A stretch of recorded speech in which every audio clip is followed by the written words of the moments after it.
Friends, welcome to ആഗീസ് taste. ഇന്ന് ഞാൻ എത്തിയിരിക്കുന്നത് ഒരു അടിപൊളി ദോശയുടെ റെസിപ്പിയുമായിട്ടാണ് കേട്ടോ. നല്ല സോഫ്റ്റാണ്, ടേസ്റ്റിയുമാണ് കേട്ടോ.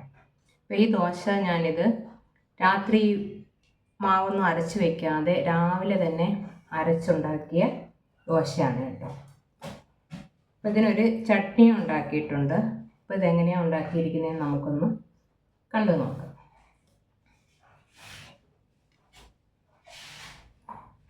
തക്കാളി ചട്നിയാണ് ഉണ്ടാക്കിയത്. അപ്പോൾ അതും ഇതുമായിട്ട് നമുക്ക് നല്ലൊരു കോമ്പിനേഷനാണ് കേട്ടോ. വൈകുന്നേരം നമുക്ക് അരി അരച്ചില്ല, അരി ഇടാൻ മറന്നുപോയി എന്നൊക്കെ വിചാരിക്കേണ്ട കാര്യമില്ല. കുതിർക്കാൻ മറന്നാലും വിഷമിക്കേണ്ട കാര്യമില്ല. നമുക്ക് രാവിലെ തന്നെ തയ്യാറാക്കി എടുക്കാൻ പറ്റിയ ഒരു ദോശയാണിത്. അപ്പോൾ എല്ലാവരും ഇത് കണ്ടു നോക്കുക. ഇതെങ്ങനെയാണ് തയ്യാറാക്കിയിട്ട് നമുക്ക് കണ്ടു നോക്കാം.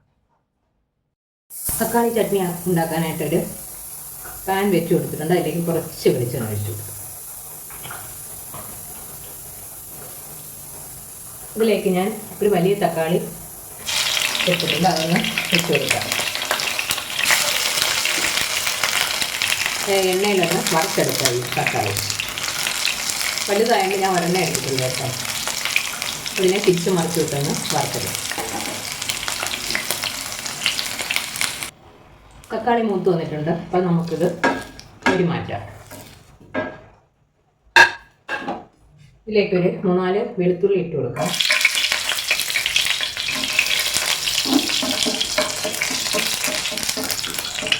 വെളുത്തുള്ളി ഒന്ന് വാടി വരട്ടെ. വാടി വരുമ്പോൾ നമുക്ക് സവാള ഇട്ട് കൊടുക്കണം.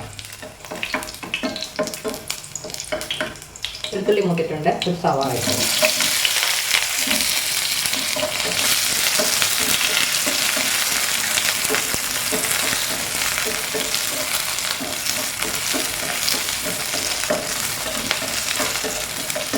സവാള നല്ലതുപോലെ ഒന്ന് മൂത്ത് വരണം.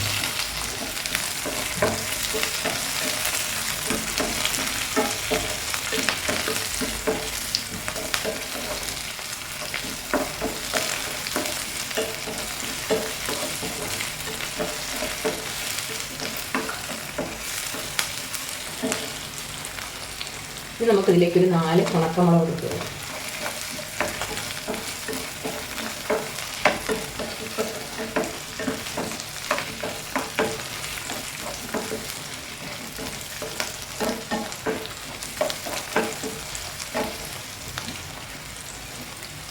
ഇതിലേക്ക് നമുക്ക് ഈ സമയത്ത് വേണമെങ്കിൽ ഇഞ്ചി വേണമെങ്കിൽ ഇട്ട് കൊടുക്കാം കേട്ടോ. പക്ഷെ ഞാൻ ഇഞ്ചി ഇടുന്നില്ല.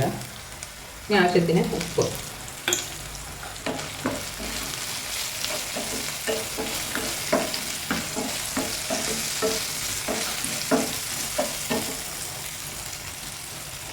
അര ടീസ്പൂൺ പഞ്ചസാര കൂടി ഇട്ട് കൊടുക്കുന്നത്.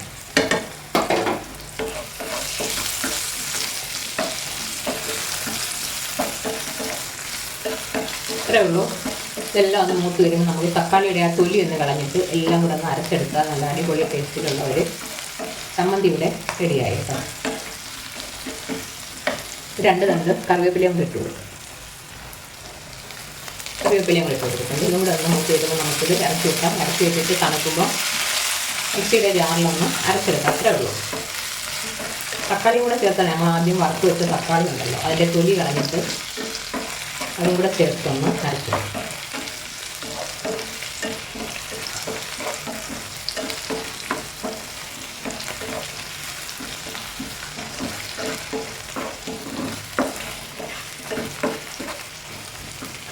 ഇത്ര മതി. ഇതിലിരുന്ന് കുറച്ചുകൂടി ഒന്ന് മൂത്തിട്ട് സ്റ്റവ് നമുക്ക് ഓഫ് ചെയ്യും. നമ്മുടെ ദോശ തയ്യാറാക്കാനായിട്ട് ഞാൻ 1 കപ്പ് പച്ചരിയും 2 ടേബിൾ സ്പൂൺ ഉഴുന്നും കൂടെ രാത്രി വെള്ളത്തിലിട്ട് വെച്ചാണ് കേട്ടോ. ഓവർനൈറ്റ് ഇത് കുതിർത്തെടുത്തിരിക്കുകയാണ്. ഇത് കഴുകിയിട്ട് കുതിർത്ത് വെച്ചിരിക്കുകയാണ്. പിന്നെ ഒരു ഉരുളക്കിഴങ്ങൊന്ന് പുഴുങ്ങിയെടുത്തിട്ടുണ്ട് കേട്ടോ. ഇത് ഇത്രയും കൂടെ നമുക്ക് പെട്ടെന്നൊന്ന് അരച്ചെടുക്കാം. അരി ഉഴുന്ന് നമുക്ക് വെള്ളമില്ലാതെ ഊറ്റിയെടുത്ത് കുറേശ്ശെയായിട്ട് അരച്ചെടുക്കാം കേട്ടോ. ഈ വെള്ളം കളയണ്ട. നമുക്ക് അരയ്ക്കാൻ ആവശ്യമായ വെള്ളത്തിന് ഈ വെള്ളം തന്നെ നമുക്ക് ഉപയോഗിക്കാം. ഇത്ര അരച്ചിട്ട് തരാം. അരിയെല്ലാം ഞാനിവിടെ അരച്ചെടുത്തിട്ടുണ്ട്. ഇതിനകത്ത് ആവശ്യത്തിനുള്ള വെള്ളവും ഉപ്പും ചേർക്കണം കേട്ടോ. നമുക്ക് ഉപ്പ് ആവശ്യത്തിനുള്ളത് ചേർത്ത് കൊടുക്കാം. ഇനി നമുക്കിത് ചുട്ടെടുക്കാം കേട്ടോ. ദോശയുടെ പരുവത്തിൽ കലക്കി വെച്ചിട്ടുണ്ട്, ചുട്ടെടുക്കാൻ മാത്രം മതി. നമ്മൾ ദോശക്കല്ല് അടുപ്പിൽ വെച്ച് ചൂടായി വന്നിട്ടുണ്ട്. അതിലേക്ക് കുറച്ച് ഓയിലൊന്ന് സ്പ്രെഡ് ചെയ്ത് കൊടുക്കാം.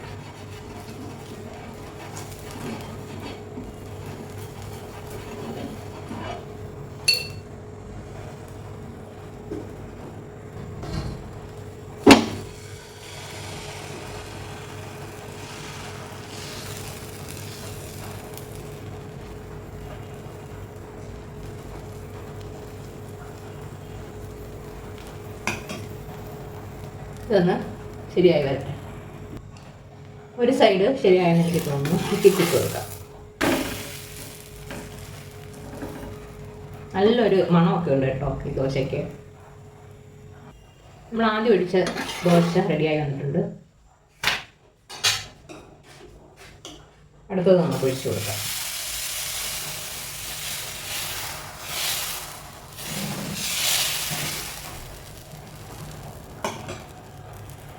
ഇവിടെ ഇനി ആവശ്യത്തിനുള്ള ദോശ ഞാൻ ചുട്ടെടുത്തിട്ടുണ്ട്. അതിൻ്റെ പകുതി മാവേ ആയിട്ടുള്ളൂ കേട്ടോ. പകുതി മാവ് ഞാൻ മാറ്റി വെക്കുകയാണ്. 8 ദോശ ഞാൻ ചുട്ടെടുത്തിട്ടുണ്ട്. നല്ല സോഫ്റ്റാണ്, ടേസ്റ്റിയാണ് കേട്ടോ. നല്ല ദോശയാണ്. അപ്പോൾ എല്ലാവരും ഇത് ട്രൈ ചെയ്ത് നോക്കണം. ഇഷ്ടപ്പെടുന്നെങ്കിൽ ലൈക്ക് ചെയ്യും, ഷെയർ ചെയ്യും, കമൻറ്റ് ചെയ്യും, ചാനൽ സബ്സ്ക്രൈബ് ചെയ്യും വേണം കേട്ടോ. Okay, thank you.